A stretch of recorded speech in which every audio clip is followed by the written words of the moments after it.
লালমাটির পথে বাউল ফকিরের কুম্ভ, ঐতিহ্যবাহী জয়দেব মেলা। বীরভূমের রাঙামাটির পথে অজয় নদের তীরে প্রতি বছর পৌষ সংক্রান্তিতে যে জনসমুদ্র সৃষ্টি হয় তাই হলো বাংলার ঐতিহ্যবাহী জয়দেব কেন্দলী মেলা। অনেকে একে বাউলদের কুম্ভ বলে ডাকেন।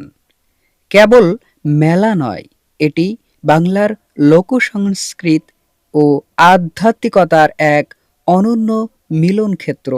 এই মেলার ইতিহাস জড়িয়ে আছে দ্বাদশ শতকের বিখ্যাত সংস্কৃত কবি জয়দেব গোস্বামীর সঙ্গে, যিনি রাধাকৃষ্ণের প্রেমলীলা নিয়ে বিখ্যাত কাব্য গীত গোবিন্দ রচনা করেছিলেন।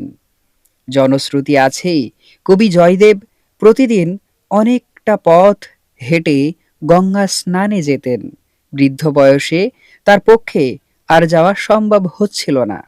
কথিত আছে ভক্তের কষ্ট সইতে না পেরে মা গঙ্গা নিজেই উজান বেয়ে অজয় নদে এসে মিশেছিলেন।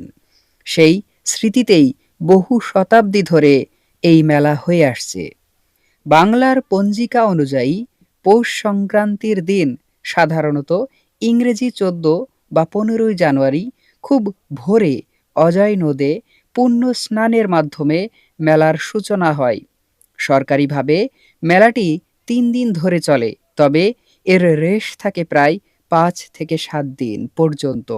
শেষ দিনটিকে বলা হয় ভাঙা মেলা, যা স্থানীয় মানুষদের কাছে খুব প্রিয়। এই মেলার আসল রূপ দোকানপাট বা কেনাকাটা নয়, বরং সুর।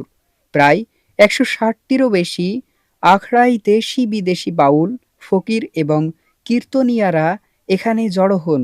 একতারা, দোতারা বা খমকের সুরে রাতভর চলে দেহত্বের গান।